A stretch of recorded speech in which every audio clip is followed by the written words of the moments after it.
ए मी आलो. थांब थांब थांब. आला आला आला. सुपरमॅन सुपरमॅन आला आला आला आला आला आला.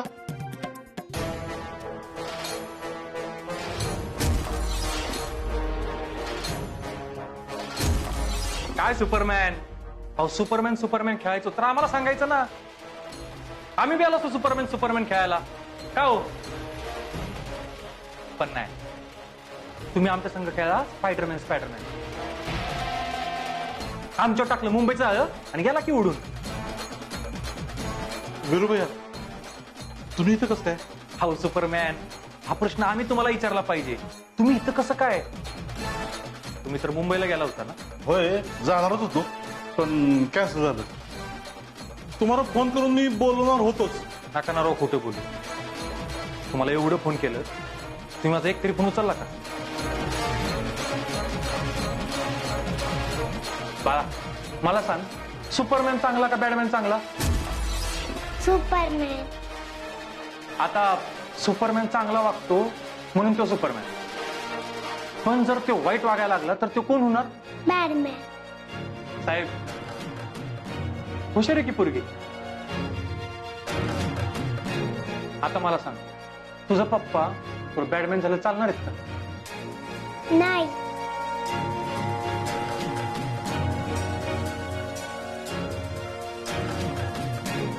बघितलं का चव्हाण साहेब, अहो एका गरीबाच्या पोराला त्रास देऊन तुम्ही कुठला आदर्श ठेवतो तुमच्या पोरीसमोर?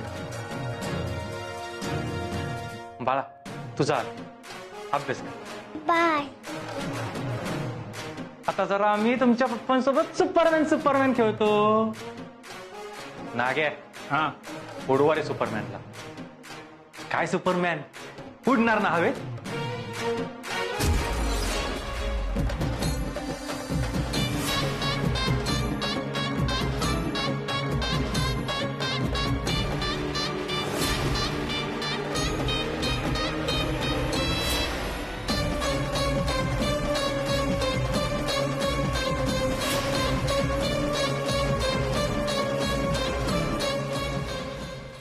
आता तुम्हाला दिलेली वेळ संपली तेव्हा माझा शेवटचा रामराम. नाना ऐक.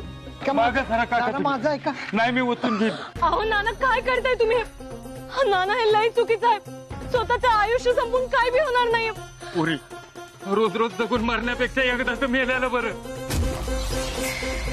अगं एवढं करून मी कोण माझ्याकडे लक्ष देत नाही. मग मी जगून तरी काय करू? निदान मेल्यावर तरी माझ्या पोराला नोकरी देते. अहो, नाही नाना का? नाना, कॅन माझ्याकडे. मागवा मागवा ओतून घेईन मागवा. नाना माझं तरी ऐका की हो. असं नका याडेवानी वागू. वायच येळ जाऊ द्या, समज नीट होईल हो. वहिनी मला नका काढू. अहो तुमचं आणि दादासाहेबांचं लय उपकार आहेत माझ्यावर. आता ही घर पहिल्यासारखं नाही राहिलं. देवाऱ्यातला देव निघून गेल्यावर जशी अवस्था होती तशी या घराची अवस्था झाली. आता दादासाहेब माझं देव होत. आता मी माझ्या देवाकडे चाललोय.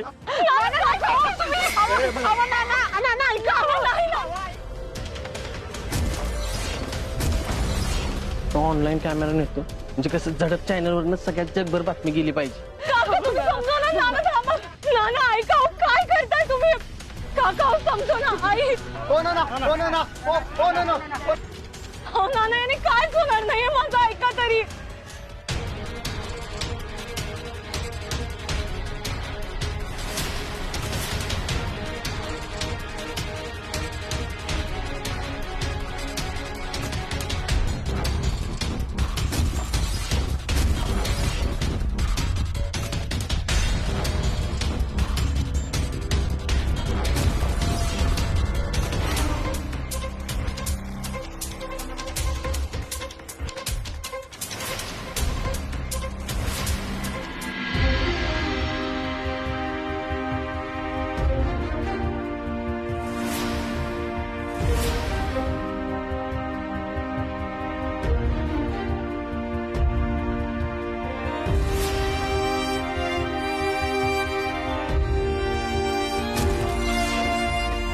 नाना अहो तुम्ही दिलेली वेळ पूर्ण व्हायला अजून 5 मिनिटं बाकी आहेत आणि त्याच्या आधीच एवढा टोकाचा निर्णय घेताय व्हय तुम्ही?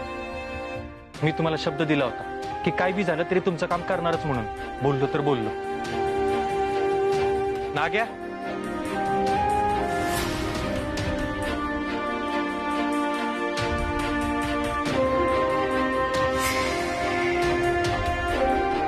चव्हाण कसं काय लागला वीरूच्या हाताला? चव्हाण साहेब तुम्हीच सांगा, ह्यांच्या मुलाचं नोकरीचं काय झालंय ती? ना माफ करा, चूक झाली माझी. तुमच्या मुलाची गुणवत्ता असताना मी त्याच्या कागदपत्रावर सही केली नाही, त्याच्या नोकरीची ऑर्डर काढली नाही. पण आता मात्र मी ते सही करणार आणि तुमच्या मुलाची ऑर्डर निघणार. जाधव,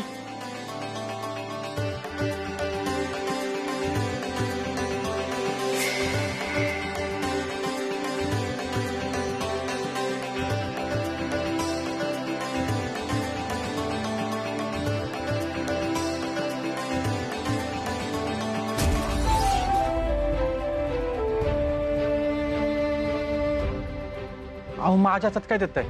ज्यांच्या हातात दिलं पाहिजे ना त्यांच्याकडे द्या.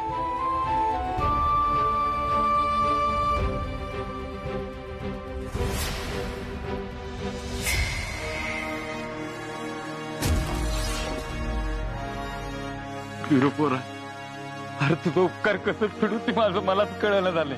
अरे ह्याच दिवसाची वाट बघायसाठी डोळं आतूर झालं होतं. मला असं वाटत होतं की पोराला नोकरी लागायच्या हातच डोळं मिटावं लागते ती का काय. माझ्या पोराच्या आयुष्याचं सोनं केलं विरू, सोनं केलं. मी तुझ्या पाया पडतो. अहो नाना काय करताय तुम्ही? माझ्या वडिलांच्या वयाचा आहात तुम्ही. खरं तर मीच तुमच्या पाया पडलं पाहिजे. विरू, नाना, दादा साहेबांसाठी, ह्या घरासाठी तुम्ही जे काही केले ना त्याच्यामुळे हे काहीच नाही. तुमचा आशीर्वाद कायम सोबत राहू दे फक्त. विरू, आज तुझ्या रूपानं साक्षात दादासाहेबच दिसलं. तेवचा आवाज, तेवच चेहरा, तेवच रुबाब आणि माणसासाठी असणारी तीच तळमळ दिसली. पोरा, खरं दादासाहेबांच्या माघारी तूच या घराचा राजकीय वारसदार शोभतोय. तूच खरा कारभारी आणि तूच लय भारी. आमचा कारभारी लय भारी. आता वाजली तुतारी. आमचा कारभारी लय भारी. विरू साहेबांचा, विरू साहेबांचा, विरू साहेबांचा, विरू साहेबांचा,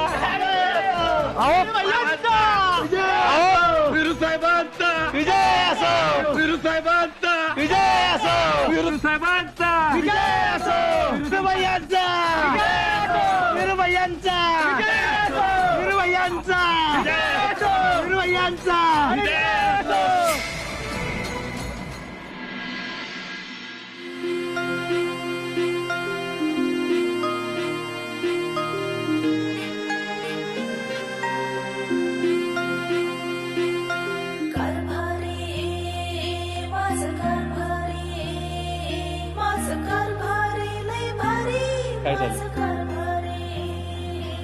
काय झालं? असंच तुझ्या मिठीत राहायचं.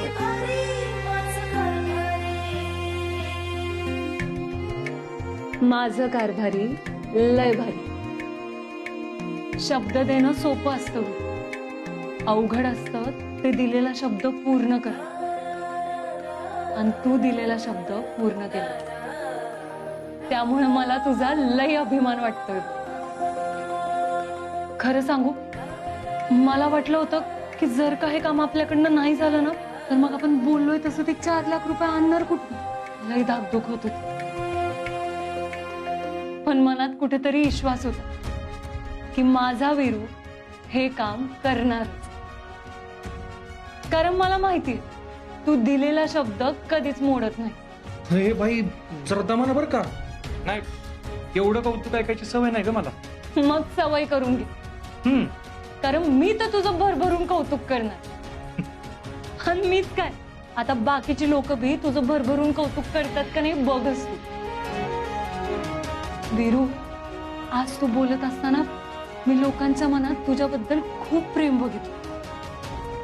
माझा ऊर अभिमानानं भरून आला होता. खरंच वीर, मी लई नशीबवान आहे की मला तुझ्यासारखा कारभारी मिळाला. दुसऱ्या कुणासोबत लगीन केलं असतं तर काय माहित एवढी आनंदी असते का नाही मी. देव, जी काय आज मी धाडस केलंय ना ते फक्त तुझ्याच मुळे केलंय बघ. मी तर फक्त त्या मुलाला नोकरी मिळवून दिल्या, पण शब्द तू दिला होतास जो मी पूर्ण केला.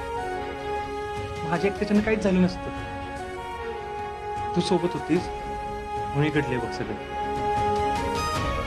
देव, अशीच काय मला साथ देत राहा. माझी साथ शेवटच्या श्वासापर्यंत असेल तुला.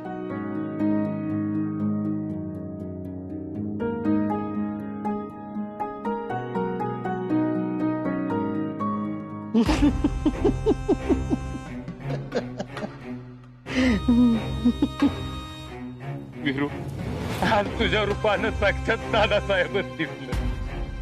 तेवचा आवाज, तेवच चेहरा, तेवच रुबाब आणि माणसासाठी असणारी तीच तळमळ दिसली. खरं दादासाहेबाच्या माघारी तूच या घराचा राजकीय वारसदार शोभतोय.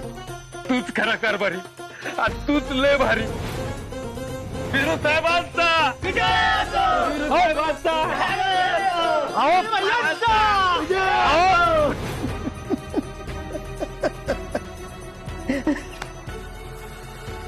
अगं कांचन, काय झालं एवढं चिडायला? चिडू नको तर काय करू? आज तुमच्या पुतण्यानं सगळ्यांसमोर माझी इज्जत धुळीला मिळवली आहे. जी काम मी करणार होते ते त्यानं केलंय. सगळ्यांसमोर मला खालीपणा दाखवलाय. इतके वर्षांची राजकीय कारकिर्दीला सुरुंग लावला त्यानं, सुरुंग. अगं त्यानं केलं काय आणि तू केले काय? शेवटी एकच ना. आपल्याला त्या पाटोळेच्या मुलाचं काम होण्याशी मतलब होता ना. झालं ते.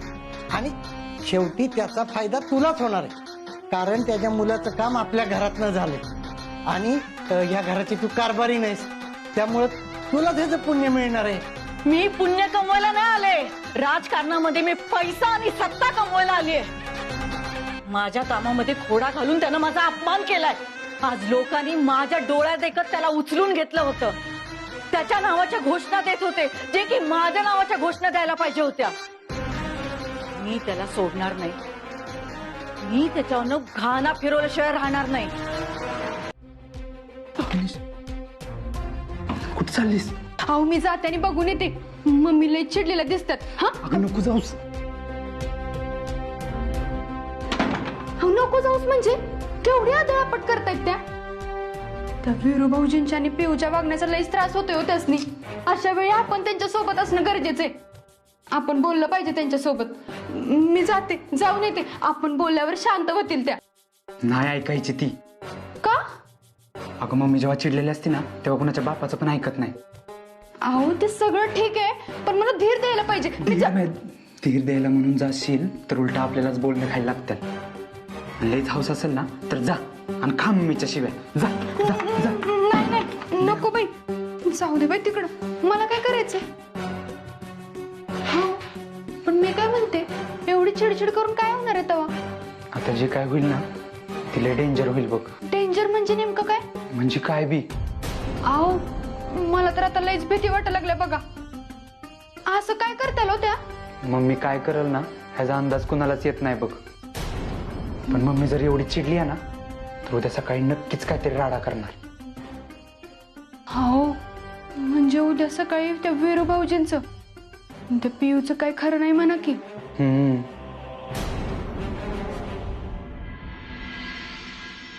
काय लावाल मामा? राजकारणाचा काय हाल हवा? तुम्हालाच माहिती. ते नाना पाटोळ्याच्या प्रकाराबद्दल कळलं. वीरूबाईनं कमालच केली. अरे कसला भारी फोटो आलाय वीरू भैयाचा. हे बघ, कारभारी असावा तर वीरू भैया सारखाच. लका लका वड हवा ह्याला म्हणते बघ खरा लोकांचा नेता. त्याला लका लोकांचं दुःख प्रश्न लगेच समजते आणि ती त्यांच्या अडचणी दूर करायला माग पुढे बघत नाही वीरूबाया. होय लगा, लय वर्षात ना अशी डेअरिंग बघितली. तर काय लका, अधिकाऱ्याला डायरेक्ट उचलून आणून काम करायला लावणं खायची गोष्ट आहे काय? अरे ती नाना पाटोळे नाही का, ती झडपीत लय चक्रा मारत होती त्याच्या पोराच्या कामासाठी. विरूबाह्या जर नसतं ना त्याच्या पोराचं कामच होत नव्हतं. विरू नसता तर मला नाही वाटत त्यांच्या पोराला नोकरी मिळाली असती. सांगते एकदम बरोबर बोललास. अरे दादासाहेबांचे जे गुण आहेत ना सगळं विरूबाईमध्ये उतरल्या. दादासाहेब इतकं डेअरिंगबाज होतं ना प्रत्येक कामात. लोकांचं जी काम असेल ना त्याच्यात करायला कधीच मागं पुढे बघायचं नाही, सरळ बिंदास जायचे. तसं विरूबाई आम्ही जायला लागल्यात. काय बोलावळे मामा? होय, आता रागातच त्यांचं आहे. म्हणलं विरू सुद्धा दादासाहेबांसारखाच असणार की. विरूभैयानं राजकारणात आलंच पाहिजे आणि त्याचा कोणी हात धरू नाही शकत. विरूभैयाचं राजकारणात आला ना तर आग लावल आग. लवाळे मामा, विरूभैयासारखा कारभारी मिळणं अशक्य आहे बघा. काय लवाळे मामा? होय, बरं का रे, ज्याला त्याला विरूभैयामध्ये दादासाहेबांची छाप दिसते ना, हे बघून लय भारी वाटतं बघ. हो वहिनी, हो वहिनी, हो आजचा पेपर बघितला का तुम्ही? काय झालं भाऊ? हो वहिनी, पेपर मध्ये आज विरूची बातमी छापून आली आहे. तुम्ही वाचली का? नाही. अहो सगळीकडे आज विरूच्याच नावाची चर्चा आहे बघा. अहो सलून मध्ये गेलो होतो तर विरूच्याच नावाचा गवगवा. सावडीवर सुद्धा विरूचीच नावाची चर्चा. अहो कचेरीपासून बांधापतूर सगळीकडे विरूची चर्चा. आणि होणारच ना बहिणी. अहो पेपर मध्ये एवढा मोठा फोटो छापून आलाय आपल्या विरूचा. आणि तुम्हाला सांगतो वहिनी, अहो त्या नानाच्या पोराला नोकरी लावलं का नाही, ती एकच नंबर काम केलं बघा विरूने. अहो आपला विरू लोकांच्या गळ्यातला ताईत बनलाय एकाच दिवसात. आणि तुम्हाला सांगू का वहिनी, अहो लोक सुद्धा लई प्रेम करतात बरं का आपल्या विरूवर. आणि लोक काय म्हणतात माहितीये का? लोक म्हणतात विरू सेम दादासाहेबांसारखा आहे. हीच तर नकोय मला. हा वहिनी, हो असं काय बोलताय? लेकराचं एवढं कौतुक होतं या, आणि तुम्ही? अहो भाऊ, या कौतुकाच्या पुलाखाली ना मतलबाची नदी वाहतीया. वहिनी तुम्ही काय बोलताय ना मला काय समजत नाही बघा. आज जी लोक त्याचं कौतुक करतात ना त्याच्या पाठीमागं प्रत्येकाचा काही ना काही मतलब आहे बघा. लोकांचं प्रेम लय थोड्या काळासाठी असतं या, आणि मला हीच नको होतं म्हणून मी त्याला राजकारणापासून लांब ठेवला. अहो वहिनी, यात राजकारण कुठं आलं? विरू आपल्या लोकांची मदत करतोय एवढंच. आणि मला एक सांगा, दादासाहेब बी आपली हेच करत होते की. अहो भाऊ, हे दिसतंय ना तेवढं सोपं आणि स्वच्छ नाही व. अहो उद्या काही डाग लागला ना तर निघायचा नाही. वहिनी, समाजातलं हे डाग धुवायला ना विरू सारखाच माणूस पाहिजे. आणि विरू जर राजकारणात आला ना तर भाऊ, तो जर राजकारणात उतरला ना तर त्याचा माझा संबंध कायमचा संपला असं समजा. वहिनी, हा असं का बोलताय? मी समजा विचार करूनच बोलते. इरू जर राजकारणात गेला ना तर मी त्याच्याशी कसला संबंध ठेवणार नाही. हो वहिनी,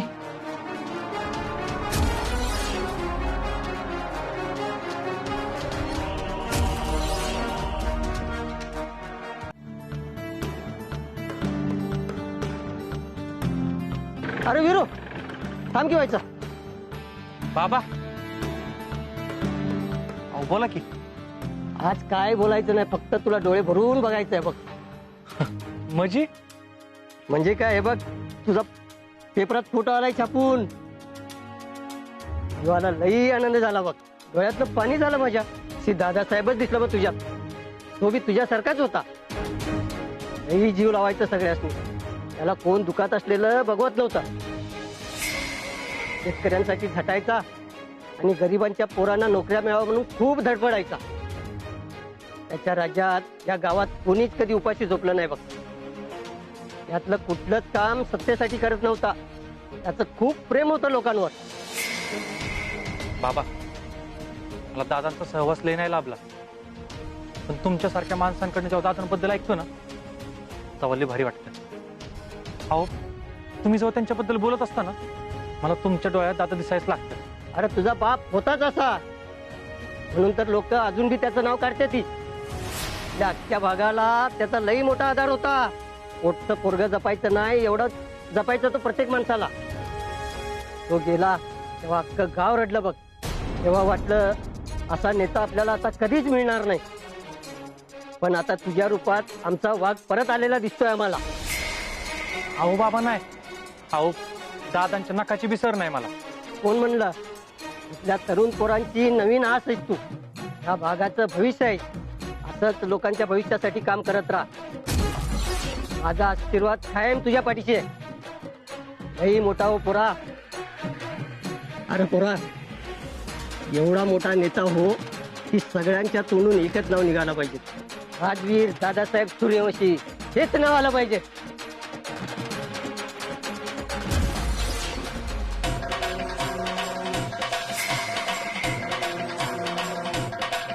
नेता बनतो, तू नुसतं राजकारणाचं नाव काढ, मग बघतीस तुझ्याकडं.